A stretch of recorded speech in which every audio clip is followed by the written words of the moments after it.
Hello and welcome, I'm Joshua Barnes and you're watching NewsX World. Let's first take a look at our top stories. Israel's army chief says the country will respond severely to rockets that were fired from Lebanon. The Prime Minister of Lebanon has warned against the risk of being dragged into a new war with Israel following the action. Meanwhile, Hamas say they are reviewing a US proposal to restore the Gaza ceasefire following intensifying attacks from Israel.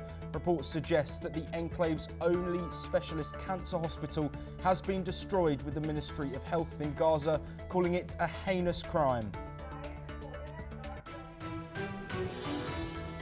5 people have been killed and several others have been injured in Russian strikes across Ukraine. President Zelensky's forces have also struck Russia, leading to reported injuries amid ongoing US calls for a ceasefire. US President Donald Trump says that Elon Musk would not be shown a plan for a war with China, citing a conflict of interests. The billionaire advisor to Trump has several business relations with the country.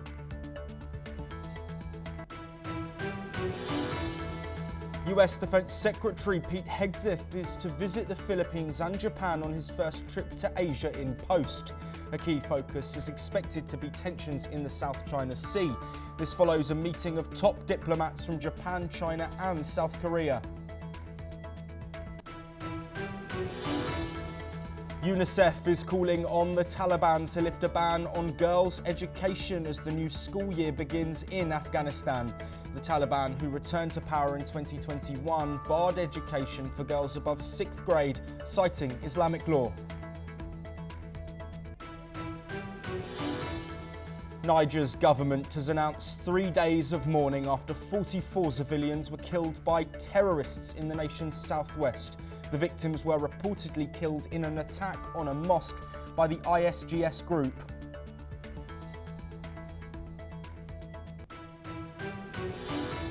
And 7-time Formula One world champion Lewis Hamilton has won his first race for Ferrari in the Chinese Grand Prix sprint. Meanwhile, McLaren driver Oscar Piastri has taken his first pole position for tomorrow's full race at the Shanghai International Circuit.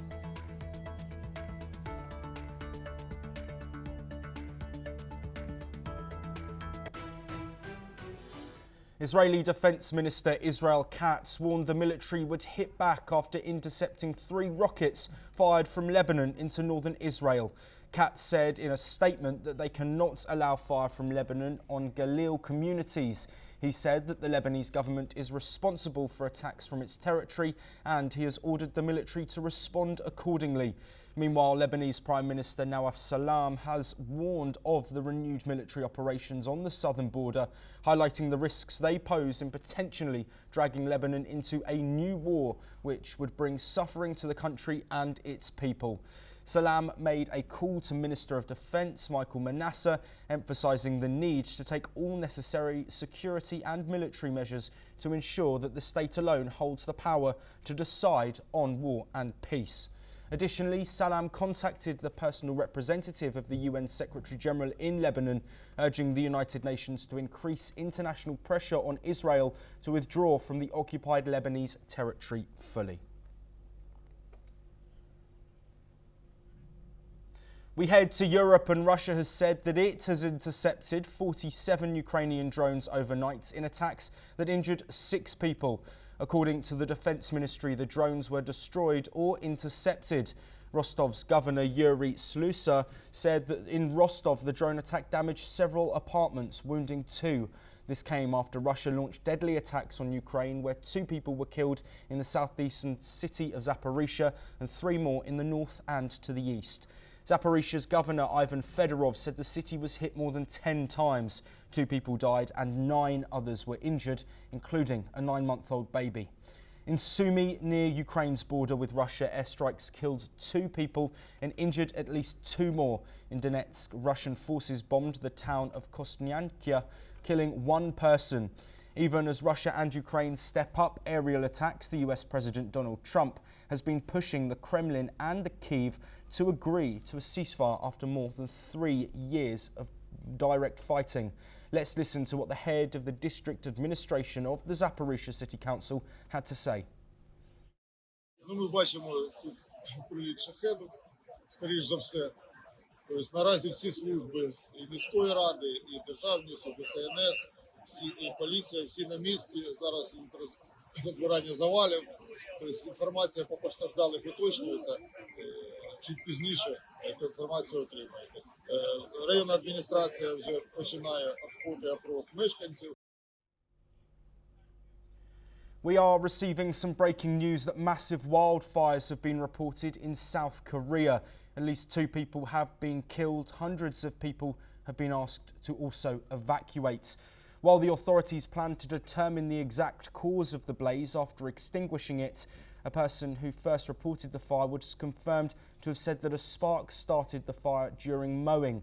More details are awaited. Moving on, and in a rare admission, former President Donald Trump has acknowledged that Elon Musk could be susceptible to conflicts of interest due to his business ties with China. This comes amid reports claiming Musk might see top-secret US war plans for a potential conflict with China. Trump denied the reports, stating that Musk was at the Pentagon to discuss his cost-cutting efforts, not China's strategy. Musk's companies, including Tesla, have significant operations in China, adding complexity to his role as a business leader with close ties to the White House. Despite controversy, Trump insists there are no conflicts of interest. Meanwhile, Defence Secretary Pete Hegseth is set to embark on a crucial diplomatic tour of the Asia-Pacific region, visiting the Philippines and Japan amid rising tensions in the South China Sea. The trip aims to reinforce US commitments to regional security and deepen defence partnerships as China's military presence continues to grow. During his visit to the Philippines, Hegseth is expected to discuss expanding joint military exercises and enhancing maritime security cooperation. The US has been vocal about supporting the Philippines' sovereignty in the South China Sea, where China has continued to build military infrastructure on disputed islands. In Japan, Hegseth will meet with senior government and defence officials to discuss strengthening the US-Japan alliance, including increased joint patrols and military readiness. As North Korea's missile tests escalate and China's regional ambitions grow, Japan remains a vital ally in maintaining security and stability to the US. Experts say the tour underscores Washington's strategy to reinforce alliances and maintain a free and open Indo-Pacific. With China's presence growing, particularly around the Spratly and Paracel Islands, regional cooperation has become more critical than ever. Well, sticking in the region, and a rare display of diplomatic unity has taken place as the foreign ministers of Japan, South Korea and China have pledged to deepen mutual understanding and cooperation. Meeting in Seoul, the 3 countries discussed regional stability, economic collaboration and ways to ease long-standing tensions. The trilateral talks mark a significant step towards mending strained relations, particularly between Japan and South Korea, whose ties have been troubled by historical disputes and trade tensions. China's participation signals a willingness to foster dialogue despite recent geopolitical frictions, especially in the South China Sea and on the Korean Peninsula. Japanese Foreign Minister Yoshimasa Hayashi emphasised the importance of practical cooperation, while South Korean Foreign Minister Park Jin expressed hope for a renewed partnership that prioritises peace and stability. Chinese Foreign Minister Wang Yi reiterated Beijing's commitment to regional cooperation and mutual respect, signalling an openness to diplomatic solutions. Analysts note that this meeting could pave the way for a potential trilateral summit involving the 3 countries' leaders, with economic collaboration and security issues high on the agenda. The discussions also focused on reducing military tensions and boosting trade, as well as addressing global challenges like climate change and supply chain disruptions. In a joint statement, the ministers agreed to maintain regular dialogue and continue efforts to foster peace and mutual prosperity. Moving on, and the UN Children's Agency urged Afghanistan's Taliban rulers to immediately let a lingering ban on girls' education to save the future of millions who have been deprived of their right to education since the Taliban returned to power in 2021. The appeal by UNICEF comes as a new school year begins in Afghanistan without girls beyond 6th grade. The ban said the agency has deprived 400,000 more girls of their right to education, bringing the total to 2.2 million. For over 3 years, the rights of the girls in Afghanistan have been violated, Catherine Russell, UNICEF Executive Director, said in a statement. All girls must be allowed to return to school now. If these capable, bright young girls continue to be denied an education, then the repercussions will last for generations. This is what the UN Secretary-General Antonio Guterres said earlier this month. We must actively confront backlash, prevent rollbacks, and create spaces where women's rights can thrive. Coordinated impact, working across sectors and all levels to dismantle systemic inequalities, and protecting human rights defenders, as we will defend and amplify the voices of women on the front lines, standing firm. Moving to Africa, and Niger has declared 3 days of mourning after 44 people were killed in a brutal attack on a mosque. 13 people were also injured in the attack. Officials say the attack happened in the southwestern town of Kokorou and was carried out by terrorists belonging to the Islamic State in the Greater Sahara Group. The heavily armed fighters surrounded the mosque during a prayer service and opened fire. They also burned a market and homes in the area. The government says it will hunt down those responsible. The attack occurred in an area close to the borders with Burkina Faso and Mali, a region in which jihadists affiliated with the Islamic State group and Al-Qaeda have been active for years. Territoire. Ce vendredi 21 mars 2025, le village de Fambita, commune rurale de Kokorou, a fait l'objet d'une attaque barbare perpétrée par les terroristes de l'État islamique du Grand Sahara, EIGS. En effet, c'est vers 14 h, alors que les fidèles musulmans accomplissaient la prière collective du vendredi, que ces terroristes lourdement armés ont encerclé la mosquée pour opérer leur massacre d'une rare cruauté.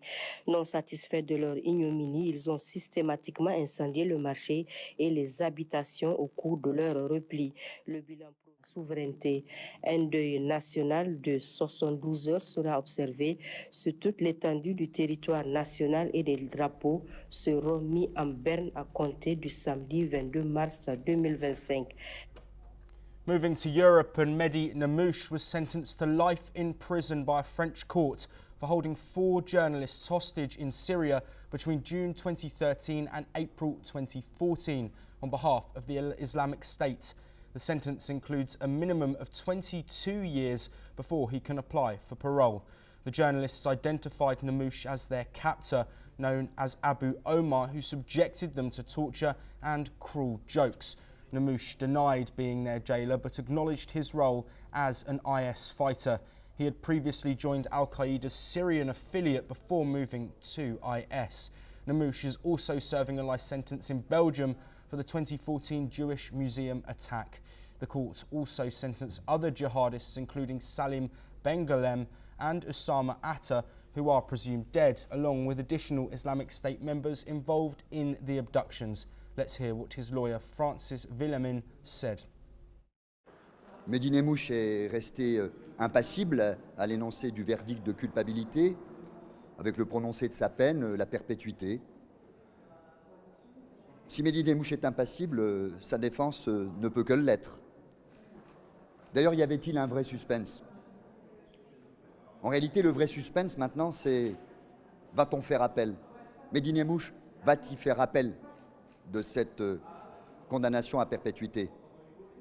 Normalement, en toute logique, il le devrait, puisqu'il a clamé son innocence quant à la séquestration des otages.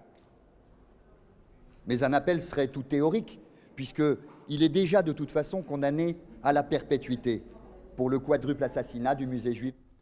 Moving on, and Peruvian protesters clashed with police as hundreds marched to Congress in Lima.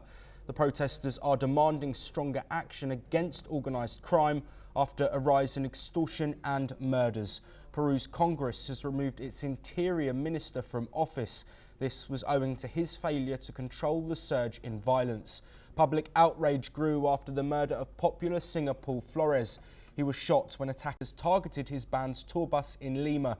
In response, President Dina Boluarte has declared a state of emergency. Soldiers have been deployed to help the police. Peru has recorded over 2,000 killings this year alone, a sharp rise from 2023. Over 2,400 individuals remain stranded at the Thailand-Myanmar border after being rescued from illegal scam compounds in Myanmar, including 11 pregnant women urgently needing medical care. Tragically, one woman, 3 to 4 months pregnant, suffered a miscarriage. The woman faced harsh conditions with limited healthcare and insufficient food in a camp run by Myanmar's Democratic Karen Benevolent Army, which struggles to meet their needs. Thailand is leading efforts to dismantle scam centres that fuel a regional fraud network, coordinating the repatriation of 7,372 people from 20 nationalities. Thailand's Human Rights Commission has called on authorities to transfer the pregnant woman to Tak province for proper medical care. Thai police estimate around 100,000 people still operate in scam centres along the border, with many reportedly joining voluntarily. South Korea's Foreign Minister Cho Tae-yul has called for an end to the military cooperation between North Korea and Russia. Speaking in Tokyo, Cho stressed that North Korea should not be rewarded for its actions related to the war in Ukraine. He emphasised the importance of South Korea, Japan and China working together to enforce UN sanctions on North Korea. Cho also urged for stronger efforts to prevent North Korean provocations and achieve full denuclearisation. The comments came during the first trilateral talks between the three countries since 2023. Tragedy off Indonesia's Bali as an Australian tourist has died after a boat carrying 16 people capsized in rough waters near Nusa Penida. Authorities say the vessel named Sea Dragon 2 was hit by a large wave on Friday morning before overturning. The victim was identified as a 39-year-old Anna Marie. She was thrown overboard before a second wave capsized the boat. At least 2 others were injured, including one with burns. A nearby boat rescued the passengers, but Marie was pronounced dead after she was admitted to hospital. Australia's Department of Foreign Affairs and Trade confirmed consular assistance is being provided. Indonesia has seen frequent maritime accidents due to overcrowding and weak enforcement of safety regulations. The country is home to over 17,000 islands and relies heavily on boat transport. This incident raises renewed concerns about tourist safety in the region. Authorities continue to investigate the matter. At least 4 people have died after a suspension bridge collapsed in Ecuador, 50 kilometres north of Guayaquil. The bridge, which fell into the Magro River on Wednesday, caused 4 trucks, a car and 2 motorbikes to plunge into the water. Rescuers have found 4 bodies and 1 person remains missing. The bridge connecting the province of Guayas to northern regions had not shown prior signs of damage, though authorities believe it may have been overloaded. The collapse occurred amid the rainy season, which has triggered widespread flooding and landslides. So far, the Risk Management Ministry has reported at least 20 deaths and 45 damaged bridges across the country. Mexican teachers concluded a 72-hour strike with a march to the National Palace in Mexico City, demanding improved retirement conditions. Organised by the Public Education Workers Union, thousands of teachers marched to Zocalo Square, where they established a camp in front of the government building. The teachers are calling for the repeal of a 2007 law that increased the retirement age from 58 to 65 for men with 30 years of service and to 28 for women, among other demands. CNTE representatives met with the Education Minister on March the 18th, securing an agreement to withdraw a proposed reform of the Institute for Social Security and Services for State Workers. Despite this, the strike persisted. President Claudia Sheinbaum stated on Friday that her government is open to dialogue, emphasizing Mexico's universal retirement pension of $306.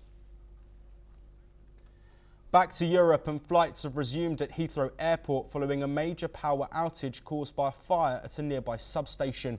Officials expect full services to be restored today after the disruption grounded flights and diverted inbound planes across Europe and the wider world. It impacted around 200,000 passengers. Heathrow's chief executive, Thomas Waldby, called the outage unprecedented and apologised for the chaos, acknowledging the airport could not protect itself 100%. Authorities confirmed the fire was not suspicious, with investigations focusing on electrical distribution equipment. British Airways cleared 8 long-haul flights to depart on Friday evening and is contacting affected passengers. The UK government temporarily lifted restrictions on overnight flights to ease the congestion. Airlines including British Airways, Air Canada and United Airlines have resumed operations, prioritising repatriation flights. Heathrow lost power equivalent to a mid-sized city, with backup systems unable to sustain full operations. Passengers are advised to check with airlines for updates. And with that is all we have time for, but we will continue to bring you more of the latest news very soon.